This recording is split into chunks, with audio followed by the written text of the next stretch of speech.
¿Qué pasa cuando te quedas sin trabajo y tenés deudas pendientes?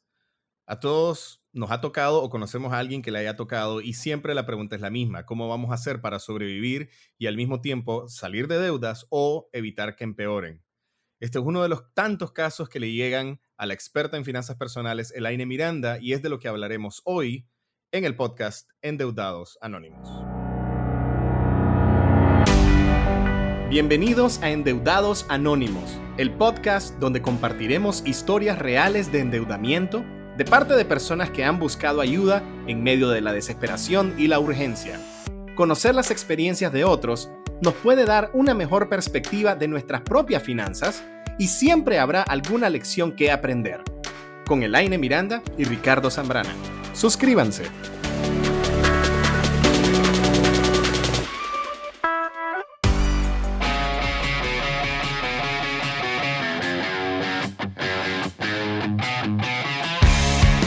¿Qué tal? Bienvenidos nuevamente a nuestro podcast Endeudados Anónimos. Como les decíamos hace un momentito, la situación de quedarse sin trabajo y tener deudas que pagar, sean pequeñas, sean medianas, sean deudas grandes, significa por supuesto un enorme reto y un temor que tenemos todos a la hora de pensar si nuestro trabajo está en alitas de cucaracha, como decimos en Nicaragua, o si peligra nuestra estabilidad laboral. Así que queremos abordar este tema, por supuesto, con nuestra experta en finanzas personales, Elaine Miranda, de Plata con Plática. Elaine, hola, ¿qué tal? Hola, Ricardo. Definitivamente, las deudas es algo que a nadie le gusta tener. Nos emociona cuando pedimos el préstamo, nos emociona cuando nos dan el dinero y podemos ir a gastar, pero cuando después tenemos que estar pagando todos los meses se vuelve un peso gigante y el peso es todavía mayor cuando no hay ingresos, cuando no hay trabajo. Porque entonces no es algo de lo que vos te podés deshacer, no simplemente decir, como no tengo trabajo, no pago. Igual tus acreedores siempre te van a estar cobrando y se puede volver sumamente difícil y sumamente estresante tener esas deudas, esas cuentas por pagar. Lo que yo te quiero preguntar tiene que ver con nuestra visión de vida. O sea, si nosotros tenemos un trabajo y ya de por sí con el trabajo y con el ingreso, a veces es difícil salir de deudas. O sea, lo primero que se me ocurre es que cuando esta persona en esta situación pierde el trabajo, se le sale todo de control. Digamos, es una manera como de arruinar tu vida, pero yo sé de que no siempre es así. Yo sé de que existen salidas, pero ¿qué tan frecuente encontrás vos estos casos y qué tanto crees vos o qué tantas posibilidades le has visto vos siempre a que las personas salgan de esa situación? Mira, la vida está llena de altibajos siempre y yo creo que yo no he conocido a una persona que en algún momento de su vida no haya estado en el desempleo, o porque la empresa cerró, porque le empezó a ir mal, o porque ella se sentía mal en ese trabajo y decidió renunciar y le tomó un tiempo a encontrar otro. Entonces yo creo que va a ser algo por la que todas las personas pasemos en algún momento, quedarnos sin empleo, quedarnos sin ingreso. Y lo que esto quiere decir no es que, entonces como existe esa posibilidad, nunca voy a pedir un crédito, porque no podemos satanizar el crédito. El crédito bien utilizado nos puede también ayudar a tener bienes y productos que no podríamos comprar de contado, nos puede dar a crecer, nos puede dar a invertir. Pero lo que sí es importante entonces es el nivel de endeudamiento con el que corremos, el nivel de riesgo que nos podemos tomar sabiendo que existe la posibilidad que en determinado momento no podamos pagar. Ahora, ¿se puede salir de deudas? Se puede salir de deuda y yo creo que de todo lo que nosotros hablamos, de cada uno de los programas que hacemos, si hay algo que yo espero que las personas siempre mantengan claro, siempre mantengan en el panorama, es que sí existe una salida a las deudas. Quizá no va a ser inmediata porque nos gustaría poder tomar una pastillita y mañana amanecer libre de deuda y eso no existe. Quizá va a tomar tiempo y quizá va a tomar esfuerzo, pero existe una salida para la deuda aún cuando te quedaste sin trabajo. Ok. Y esto no lo estamos diciendo como una forma de pensamiento positivo, o sea, científicamente comprobado, matemáticamente comprobado de que se puede salir de deudas. Totalmente. Y experiencia. Exacto, digo, ¿quién con más experiencia que vos? Y por curiosidad, o sea, a vos todos los días te llegan este tipo de casos, o sea, todos los días llegan personas diciéndote, mira, estoy en esta situación, no sé qué hacer. Y has logrado como conectar con casos anteriores que han tenido experiencias similares y con eso has ido aprendiendo a ayudarles, ¿no? Totalmente. Todos los días nos llegan decenas de casos de personas, o sea, con su pregunta sobre deuda, sobre ahorro, sobre quedarse sin trabajo, sobre invertir. O sea, a eso nos dedicamos, a ayudar a las personas con los problemas financieros que tienen. Y fíjate que ayer justamente estuve trabajando bastante, de hecho trabajé hasta en la noche Y uno de nuestros compromisos en Plata con Plática para los próximos 10 años es tener 10 millones de testigos. Pero los 10 millones contados, ¿verdad? Con lupa, 1, 2, 3, cómo se llaman, por dónde vino, qué fue lo que nos contó. Y entonces creamos un documento para poder llevar ese control. Y ayer justamente estuvimos trabajando en ir recopilando solamente lo que llevamos de enero.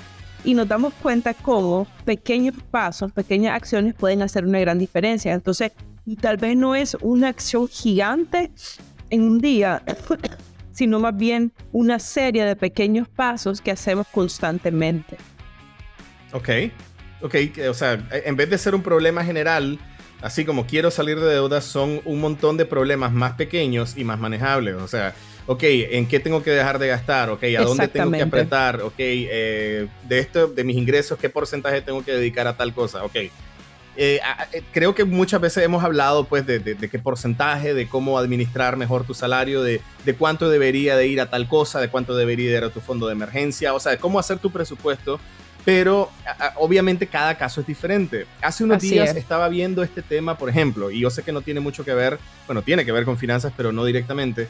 Este asunto de la migración a Estados Unidos y esta nueva facilidad, por ejemplo, que le están dando a cubanos, venezolanos, haitianos, he visto como cada caso, porque a veces a mí me llega gente preguntándome como si yo fuese asesor legal, ¿qué tengo que hacer en mi caso? Es increíble cómo, aunque hay una forma general de ver las leyes, hay una forma general de ver esta dinámica, cada caso es diferente y cada caso tiene necesidades distintas.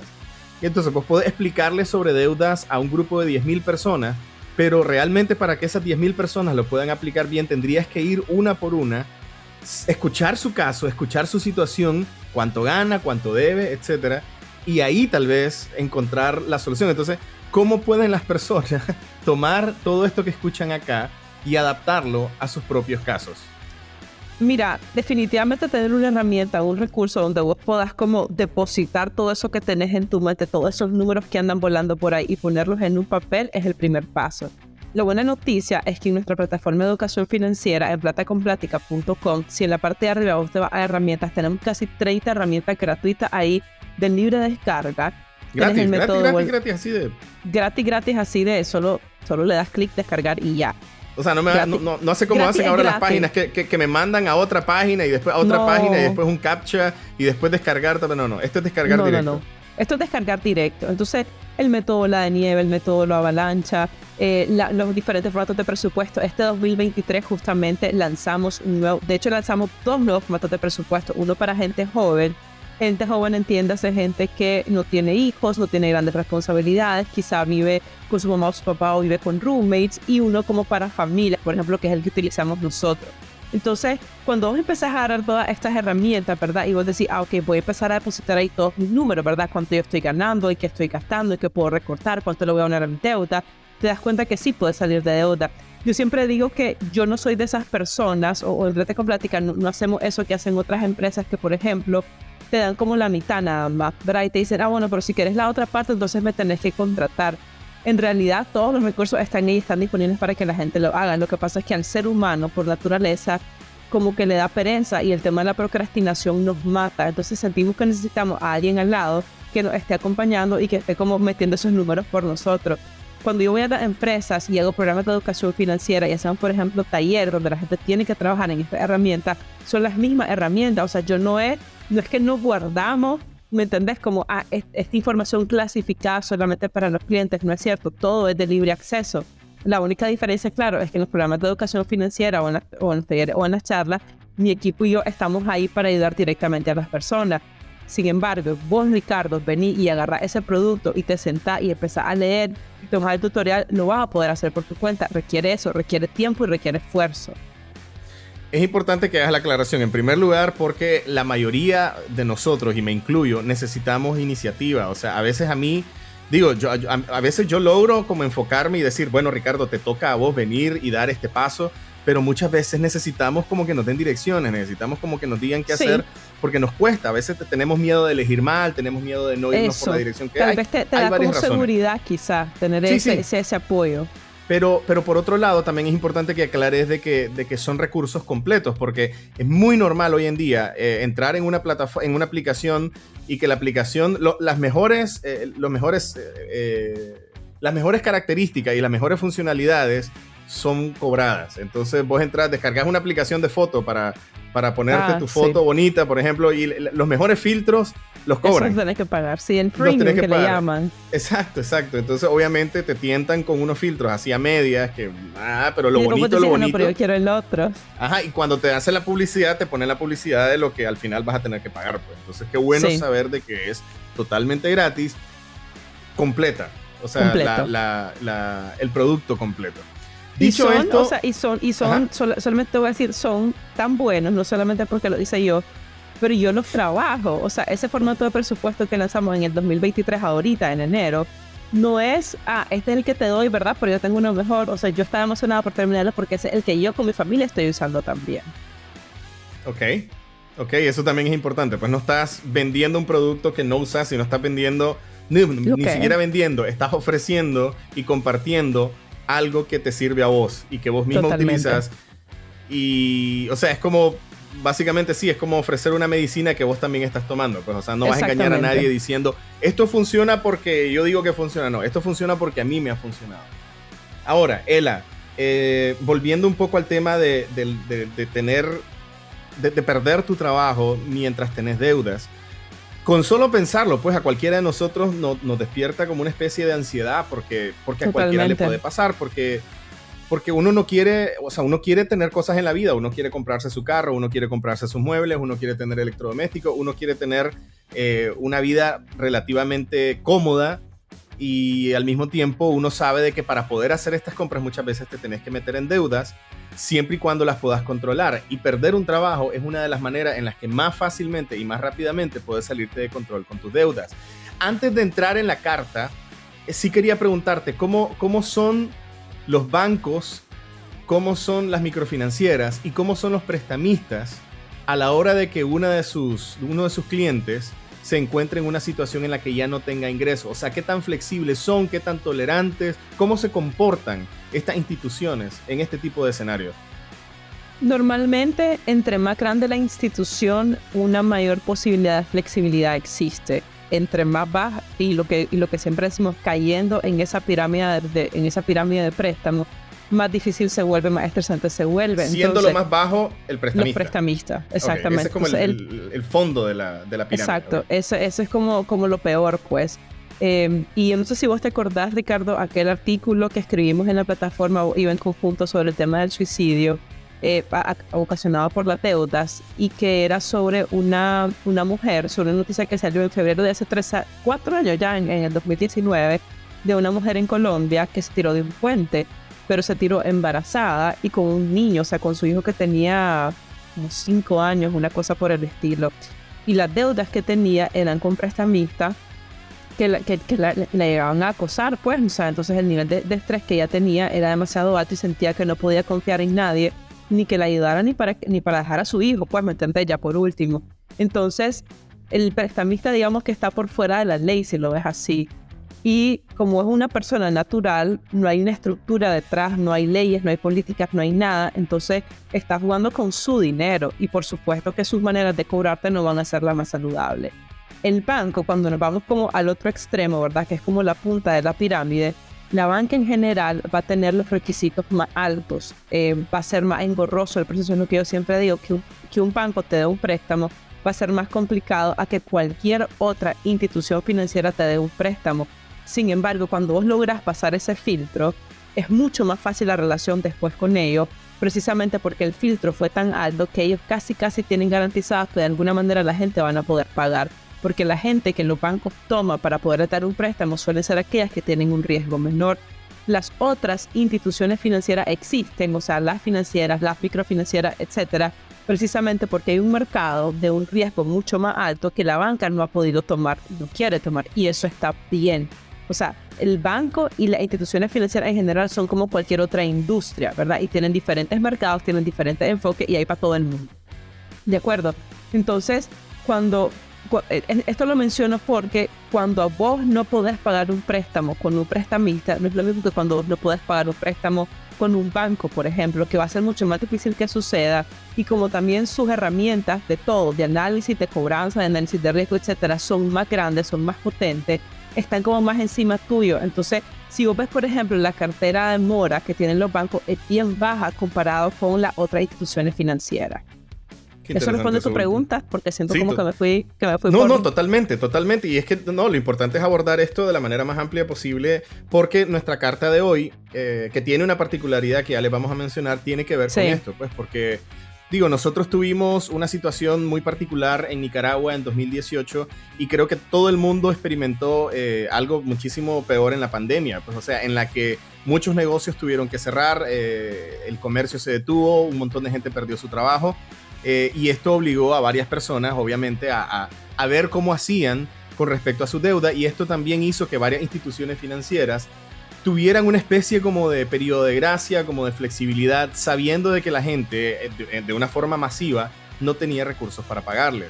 Entonces, esto es una situación que en el caso de Nicaragua, pues como mencionamos, se vivió de una manera un poco más masiva, pero a nivel mundial todos lo sentimos en la pandemia, pues todos supimos lo que era de pronto que todo cerrara, que hubiese gente que pasó 6 meses sin trabajar, sin ingresos, y bueno, ¿qué haces entonces con deudas? Así que la carta de hoy la vamos a leer, y el AINE tuvo, en este caso podemos compartir una interacción que tuvo el AINE con esta persona, y vamos a leer también lo que la persona le contestó, pues, porque sí, el AINE le da seguimiento a todo lo que le escriben, parece mentira, pero ella contesta todo. Así que en el programa de hoy quisimos compartirles lo que le contestó y qué recibió de respuesta. Ela, ¿te parece? Yo voy a hacer el papel de la persona. Te cedo los honores. Ok, de ahí vos, si querés, me interrumpí ya cuando entre el AINE. Entonces les voy a leer la primera carta que mandó la persona, después la interacción del AINE y después la contestación. Hola, mucho gusto. Espero se encuentren bien. He visto muchos sus segmentos. En esta ocasión quisiera una guía o ruta a seguir. Hace 2 años me quedé sin empleo con una tarjeta de crédito y un crédito de nómina pendiente. Esto me ha generado una situación de estrés. En 2 ocasiones fui al banco a tratar de arreglar, pero me pusieron cuotas inalcanzables y yo, sin empleo fijo ni colilla del Instituto de Seguridad Social, no tenía con qué responder. Ahora sigue la deuda y no me da chance el banco de hacer un arreglo armonioso. ¿Qué puedo hacer? Yo quiero pagar de acuerdo a mis posibilidades, pero el banco está cerrado al respecto. Gracias. Sería un buen tema para su blog, así como yo, hay varios en la misma situación. Entonces el AINE le contestó. Yo le puse, hola, ¿qué tal? Para entenderte mejor, contame cómo fue. Una vez que te sentaste con el banco para negociar el pago, vos le expusiste tu situación y le explicaste cuánto podrías pagar, y ellos simplemente te dijeron que no y te impusieron otro monto. Esa fue mi pregunta como para tener más detalles al respecto. Y aquí contestó la persona. Así es. Ellos no aceptaron el monto que yo en mis posibilidades les dije. Me hicieron hacer un montón de papeles y la deuda salía como el 100% más de la deuda actual, con intereses y capital, y aún diciéndoles que no tengo trabajo fijo, menos una colilla del Instituto de Seguridad Social, porque obvio no es un trabajo fijo. En fin, me pusieron cuotas inalcanzables y al final me dijeron que no, que era lo que ellos decían que yo podía. Hace poco me llamaron para que me acercara, pero ¿qué haré? ¿A que me digan lo mismo? Era un cliente AAA, nunca quedé mal, y eso no lo tomaron en cuenta al momento de negociar. Le pregunté a la superintendencia de bancos y no me dieron respuesta. Para remate, cuando suspenden mi contrato no avisaron, fue de la noche a la mañana y sin liquidación. Ahora no puedo ni poner un negocio en mi casa, ni mi casa en prenda, porque mi récord crediticio está manchado. Estoy atada y como madre soltera de 2 niñas, te imaginas. La verdad no sé qué acción debo tomar, si ir al banco o qué hacer. Gracias por tu tiempo, siento que es un tema interesante porque muchos estamos tratando de salir adelante en empleos informales, pero los bancos están peor cada día. Yo sí quiero pagar, hay que ser justo con la confianza, pero imagínense en este caso. Muchas gracias de veras, espero que puedas ayudar a otros con este mismo tema. Ela, lo primero, una de las cosas que más me saltó la atención de algo que me dijiste en uno de los programas anteriores, es que las personas, aunque parezca lo contrario, las personas siempre que están en una situación de deuda quieren pagar, o sea, no es como que quieren, o sea, para quitarse el problema de encima, para quitarse el estrés, para lo que sea, la gente realmente quiere pagar, o sea, quiere cumplir con su compromiso. Esto no es que la gente está buscando cómo salirse con la suya o cómo estafar al banco. La gente realmente quiere pagar, y yo, por lo menos lo que siento en esta persona, es un intento genuino de encontrarle una solución. ¿Vos cómo lo ves? No, totalmente de acuerdo. Ella menciona varias partes importantes, ¿verdad? No tiene un empleo formal, antes siempre había pagado a tiempo, tenía un buen récord crediticio, era un cliente AAA, ha ido a negociar con el banco, o sea, yo estoy clarísima que quiere pagar. Ok, ahora, nosotros justo estábamos pensando, no podemos satanizar a los bancos porque los bancos al final de cuentas están prestándote de su dinero con un acuerdo bien claro entre las dos partes de cobrarte cierta cantidad de intereses y de que vos les tenés que pagar al final. Entonces, ¿qué tan común es que los bancos se pongan en este nivel como de puertas cerradas o de obtusos a la hora de pensar en las posibilidades? Porque yo sí sé que ha habido casos en los que el banco ha disminuido la cuota al mínimo con tal de que la persona pueda pagar, pero esto, sumando todas las cuotas, lo que hace es que al final uno termina pagando más. O sea, uno termina pagando en cantidades manejables mensualmente, pero como total la deuda suele ser entonces más grande. ¿Esto es normal en los bancos? ¿Hay alguna razón para que se pongan así? Mira, al final recordemos que el banco es un negocio, ¿verdad? Y lo que quieren es recuperar su dinero, es tener los intereses y no tener esa mora ahí, porque además también la CBOIF, que ya menciona que él escribe a la CBOIF, también le pone sus penalidades al banco por el nivel de riesgo que toma con algunas personas y que después las personas no puedan pagar. Entonces hay que ver cómo, o sea, el banco necesita recuperar ese dinero. Hay unos puntos importantes que no conocemos de este caso y es hace cuánto dejó de pagar. O sea, ella dice que se quedó sin trabajo hace 2 años. Este caso es bien reciente. Entonces eso quiere decir que probablemente se quedó sin trabajo en algún momento de la pandemia. En la pandemia, claro. Entonces, si ella está negociando en este instante, la pregunta que yo me haría es, ¿tiene 2 años sin pagar? Y es posible. O sea, es posible, ¿me entendés? Y la razón por la que lo menciono es porque no es lo mismo que vos venga tu próxima cuota y no puedas pagar y te sentes y lo digas directamente, ¿verdad? Me quedé sin trabajo, lo que sea, o que te trace 1 o 2 cuotas a que tengas 2 años sin pagar. Porque entonces, y pensarlo de esta manera, la gente que trabaja en el banco es persona, o sea, es gente igual que vos. Entonces estamos hablando de gente negociando con gente, persona con persona. Entonces si vos prestás un dinero y alguien tiene 2 años sin pagarte, te sentamos con las mejores intenciones. O sea, te sentamos como de la mejor manera de decir, no, sí, tranquila, mira, si me puedo ir pagando 5 en 5, ahí dale. O está así como demasiado tiempo, ya pasaron 2 años, no quiero ser flexible. Mira, yo te voy a ser muy sincero con eso que acabas de decir. Tiene mucha lógica porque al final vos vas a hablar con alguien. O sea, a la hora de que vos llegues al banco a negociar, es una persona con la o personas con las que vas a platicar. Pero yo sí siento siempre una relación de persona con una corporación. O sea, claro, el banco tiene un lineamiento, tiene reglamento. Exacto, el banco tiene, o sea, tiene ciertas condiciones que no dependen ya de la persona con la que vas a hablar, dependen ya de que el banco funciona así. Y está bien, o sea, es una empresa, es un negocio, etcétera, como vos decís. Pero eso no justifica. No justifica que la persona no haya notificado. Tal vez porque nosotros a veces cuando perdemos el trabajo tenemos la esperanza de que inmediatamente vamos a conseguir otro y que esto no va a ser un problema que se va a alargar. Y cuando ya vemos que se va alargando, ya nos sentimos como con el miedo de ir y enfrentarlo, pues, y le damos largas, no sé. Sí, es verdad, o sea, pensamos que vamos a encontrar trabajo ahí nomás, pensás que no va a durar tanto tiempo y el tiempo simplemente va pasando. Ahora, con lo que vos decías que las personas están representando una institución, es verdad, pero no podemos quitar a la persona de la persona. Y voy a retomar un caso que hablamos hace unas cuantas semanas, que fue mío, de yo irme a un banco, preguntarle a una persona cuál era la tasa de interés del crédito hipotecario y me dijo 25%. Yo estaba clara que eso es la tasa de un préstamo personal, pero porque me dedico a eso. Y le dije, anda, pregunta bien. Y le decimos, no es el 9%. Entonces, a pesar de que hay lineamiento y hay tabla, cuando la gente no sabe, no sabe. Cuando la gente anda de malas, me explico. Entonces, pueden haber lineamientos, pero normalmente todo lo que tiene que ver con negociación de créditos puede ser bien amplio. Y lo que los bancos son bien claros en decirte es, cada caso se trata de manera personal. Okay. Entonces, yo, por ejemplo, tengo un artículo en el blog, en la página, que les recomiendo mucho que lo vayan a leer, que es sobre cómo hacer arreglos de pago y cuáles son como 6 posibilidades diferentes. Y este artículo fue escrito en conjunto con un banco particular aquí en Nicaragua, que es un banco regional. Y entonces esos fueron dados por ellos mismos. De decir, mira, cuando la gente tiene garantía, cuando la gente no tiene garantía, cuando fueron 3 meses que se atrasó, cuando se sentó antes. Entonces, todas estas variables van jugando a favor o en contra tuya. Cuando vos no te has sentado y simplemente la has estado como huyendo, tus posibilidades se disminuyen. Ella hace una pregunta bien importante al final de su segundo correo y ella dice, me están volviendo a llamar para que vaya a negociar, asumo yo que es porque se dieron cuenta que esa cuota que le había fijado efectivamente era demasiado alta y él no la ha estado pagando. O sea, que además del atraso que llevaba de 2 años, probablemente el nuevo arreglo tampoco lo está pagando. Y me dice, ¿voy o no voy? Y la respuesta es, anda. Anda, porque no ganas nada no yendo. De la única manera en que quizá podría ganar algo es si te sentás y das la cara y se expones. Cuando yo lo leí la primera vez, antes de mandarle la respuesta, lo que yo pensé automáticamente fue, bueno, si a vos el banco te está poniendo una cuota que vos sabes que no puedes pagar, eso es un problema del banco y no es un problema tuyo. ¿Me explico? O sea, si a mí me dice como, es que vos tenés que pagar $500 al mes de esta cuota y yo sé que no los tengo, yo voy a decir como, bueno, si vos pensás que eso es lo que yo te voy a pagar, pues ahí seguime esperando.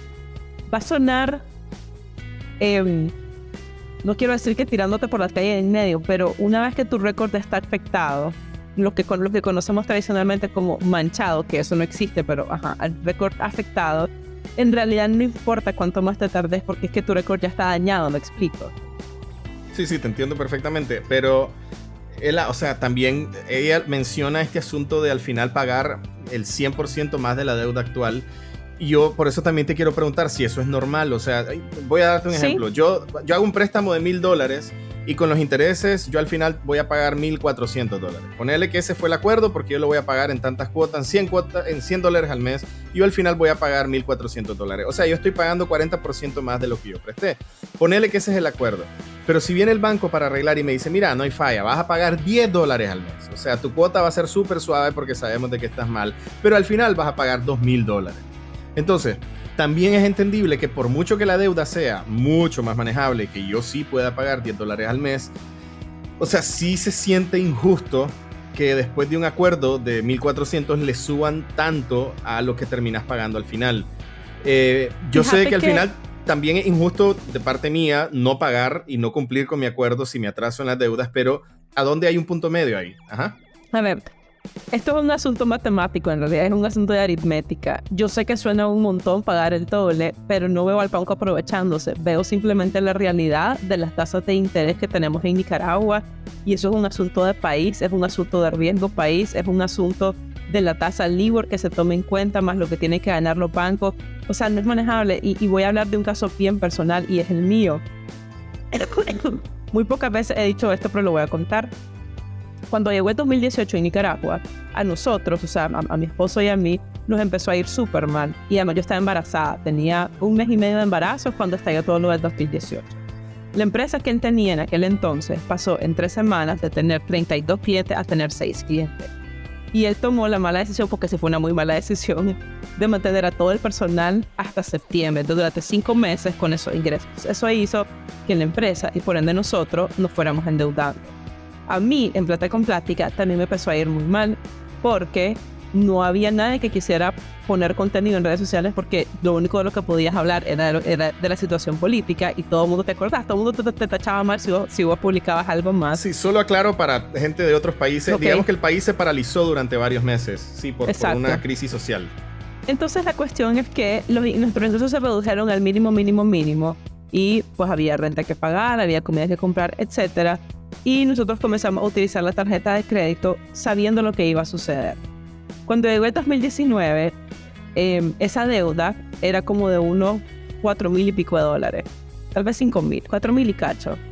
Y aunque comenzamos a tratar de pagar, la tasa de interés es tan alta en la tarjeta que después de 3 meses yo dije, no, esto va a ser un cuento de nunca acabar porque es que los intereses nos están comiendo y todo abono que va para los intereses. Entonces yo decidí sacar un préstamo personal, cancelar la tarjeta de crédito y de hecho cancelarla así como cierro la tarjeta de crédito y quedarme pagando el préstamo personal. El préstamo era 5 años, eran $4,000 y pico, casi $5,000. La tasa de interés era del 25% o 26%, no me acuerdo, porque también esa es otra cosa. A medida que la crisis política o económica o cualquier crisis que hay en un país suben, las tasas de interés también suben porque el riesgo país aumenta. Entonces, cuando vos firmas un préstamo en un banco, ellos tendrían una tabla donde te dicen, ok, perfecto, aquí está el monto que usted está pidiendo prestado, este es el plazo que usted pidió, aquí está la tabla de todos los meses el monto que va a pagar. El monto, la cuota es la misma. Lo que pasa es que cada mes pagás una proporción diferente a intereses y a principal. Para no hacerte el cuento largo, desde que a mí me entregaron mi hojita, así, con todas las amortizaciones que se le iban haciendo al préstamo, yo estaba clara que después de 5 años yo iba a haber pagado $10,000. ¿Ok?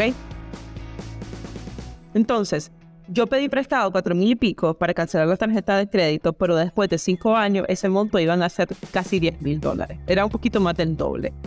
Entonces, no eran condiciones extraordinarias, no era que yo me había atrasado, no era que porque entonces yo me atrasé del banco. O sea, pensando en la situación de esta persona, es porque esas son las tasas de interés que tenemos en este país. La historia corta es que el año pasado, a inicios de año, cancelamos lo que quedaba del préstamo. Al final terminamos pagando 8,000 y pico en lugar de los 10,000 que era, porque claro, abonabas un año y pico antes, entonces te ahorraste esos intereses. Pero lo que te quiero decir es, a medida que el tiempo se va alargando y la cuota se hace más pequeña, lo que vos pagas en intereses sube. Entonces, que me digas que ella, o en el caso, ¿verdad?, de esta persona, dice que es más del 100%, sí, yo también hubiera pagado más del 100% si me hubiera quedado con los 5 años. Y creo que aquí entonces la elección son dos cosas. La primera es nunca huirle y siempre presentarte cuando te llamen, pero incluso antes de que te llamen, porque la primera persona que sabe que no va a poder pagar sos vos, no es el banco. O sea, el banco no sabe que vos te quedaste sin trabajo, el banco no sabe que vos no tenés clientes, el banco no sabe nada de eso. La primera que sabe cuando vos te quedas sin un trabajo que no va a poder con tu cuota sos vos. Entonces la persona que tiene que tomar esa iniciativa de manera activa a ir y presentarte a hablar con el banco sos vos. Y la segunda lección es que con las tasas de interés que nosotros tenemos, la tasa regular de interés, ese 25% de un préstamo personal, te va a hacer pagar un montón de plata. Y sí, va a ser el doble. Pero no vayamos más lejos. Cuando estuvimos hablando hace unos episodios sobre el crédito hipotecario, y te acordás que te enseñé un artículo que habíamos lanzado en el documento, en la plataforma y todo lo demás, cuando haces ese ejercicio hoy, después de 20 años, a una tasa del 9%, pues terminas pagando un poquito más del doble del valor de la casa. Entonces, lo digo, no pareciera no todo está bien, no se preocupen, lo digo para que entendamos el panorama completo y que no necesariamente ese banco se está portando mal o le quiere dar vuelta o está siendo injusto, es que las condiciones del país no orillan a eso. Esas son las tasas de interés que manejamos en este país. Es la realidad del sistema financiero y bancario. Exacto. En nuestros países, pues no se aplica solamente a Nicaragua. Está muy bien que aclares todo esto, te agradezco también compartir esta anécdota personal. Sí creo que se aprende mucho en primer lugar porque muchos entramos a préstamos bancarios así a la ligera. Sí, hombre, yo lo voy a pagar, no hay falla. O sea, me van a prestar $1,000. Cuota. Exacto, y al final, el banco creo que la mayoría de las veces es bien transparente al respecto, diciéndonos cuánto vamos a terminar pagando al final. Pero también es verdad que hay muchas cosas que no sabemos, que deberían de ser sentido común, pero no sabemos. Tal vez esta persona no sabía de que el banco podía ser flexible si ella hubiese ido desde el inicio. Porque tal vez se confió, sí. Tal vez pensó de que iba a poder salir del problema antes de lo que realmente salió. Pero también uno suele como ver una enemistad hacia el banco porque sabemos de que los bancos al final son un negocio y de que a la hora de que nosotros nos pongamos entre ellos y ese negocio, ellos van a elegir siempre sus ganancias. Pero eso es normal y eso sucede aquí en cualquier parte y con todo tipo de negocio. Y así funciona nuestro hermoso, lindo, romántico y bello capitalismo. Pero dicho esto, esta es una persona que, por lo menos ahorita, aunque sea 2 años después, sí está tomando riendas en el asunto. Y repetimos, aunque parezca que la gente al final prefiere no pagar, prefiere salirse de ahí, no. La gente en su mayoría quiere pagar, quiere salir de sus deudas, quiere cumplir su compromiso, pero es verdad que la situación muchas veces se los pone bien difícil. ¿Alguna otra observación o algún otro consejo que vos querrás sacar de esta historia? No, nada más en el caso de ella, que vaya, que se presente, probablemente le van a querer disminuir la cuota porque se han dado cuenta que efectivamente lo que ellos fijaron era demasiado alto. Y eso también nace de que las personas en general, cuando pensamos en la cuota, queremos la cuota más baja. Entonces, a estas alturas, las instituciones financieras están claras que esa cuota que vos te querés fijar está por debajo de tu capacidad real de pago, porque las personas queremos tener un préstamo, pero no queremos sacrificar nuestro estilo de vida, no querés sacrificar los gastos que vos haces recurrentemente. Entonces, probablemente esa cuota inicial alta que se la pusieron fue pensando que ella tal vez ganaba más de lo que ella dijo que ganaba, o que sus gastos eran menores de lo que ella dijo que eran, y que efectivamente se dieron cuenta que no, pues, ante la falta de pago, que realmente no podía pagar. Y lo mejor es ir, presentarte. Esto es como cualquier negociación, y ante la desesperación de ver no me están pagando nada, probablemente va a haber una mayor flexibilidad aparte de la institución financiera. Ok, muy bueno saberlo.